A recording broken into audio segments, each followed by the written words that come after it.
আসসালামু আলাইকুম। ঈদের পরে যে শুক্রবারটা পড়েছিল সেই দিন আমরা একটু গ্রামে চলে গেছিলাম। গ্রাম আমার অনেক পছন্দ। গ্রামে ঘোরার সৌভাগ্য তেমন একটা হয় না, কিন্তু যখন হয় তখন আর মিস করি না। তো আমরা এখানে ওয়েট করছিলাম রিক্সার জন্য। তো রাজশাহীতে যারা থাকেন এই জায়গাটা তো সবাই চেনেন মোটামুটি, বরেন্দ্র ইউনিভার্সিটি।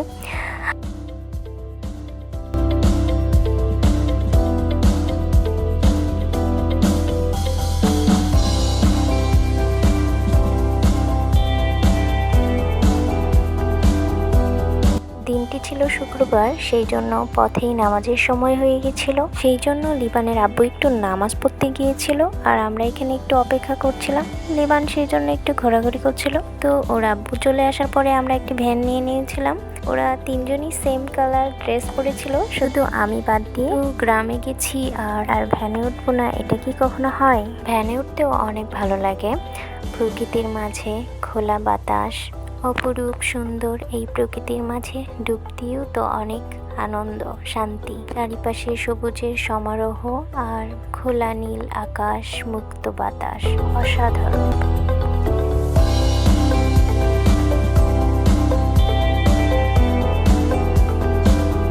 রাস্তাগুলো যে এত সুন্দর লাগছে, না দেখিয়ে পারলাম না।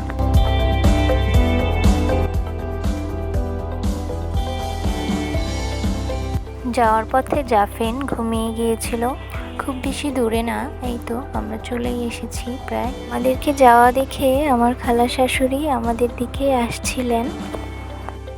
আমরা দুপুরের খাওয়া দাওয়া শেষ করে চলে গেছিলাম একটু আশেপাশে ঘুরতে। ছিলেন আমার একটি ননদ আর তার ছেলে।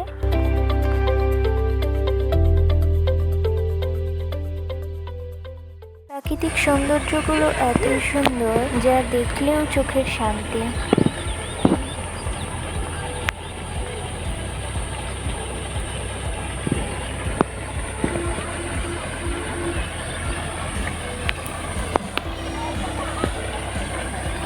কত সুন্দর কাছে থেকে সূর্য অস্ত যাওয়া দেখতে পাওয়া, মাশা আল্লাহ।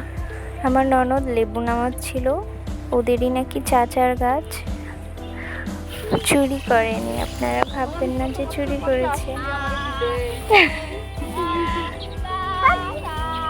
চারিদিকে পাখির কিচিরমিচির ডাক শুনেই মন ভরে যাচ্ছিল। আপনারা একটু শোনেন।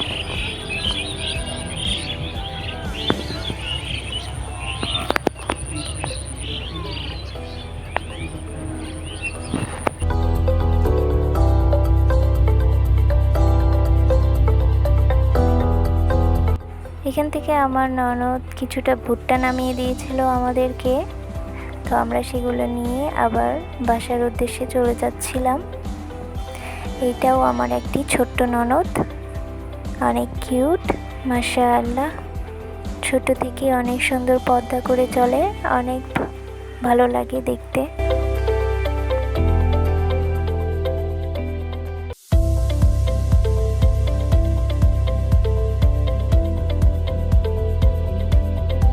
পুকুর ধারের রাস্তা দিয়ে এইভাবে জঙ্গলের মধ্যে দিয়ে হাঁটতে আমার একটু ভয়ই লাগছিল।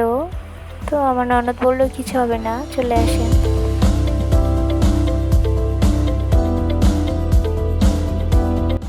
এইরকম মাটির বাড়িগুলো দেখতে আমার কাছে অনেক ভালো লাগে। আমার খালা শাশুড়িদের এইরকম মাটির বাড়ি ছিল না, এটা সামনে সাইডে অন্য মানুষের বাসা। তো সবাই অনেক বেশি ভালো থাকবেন আর আমার জন্য দোয়া করবেন। আল্লাহ হাফেজ।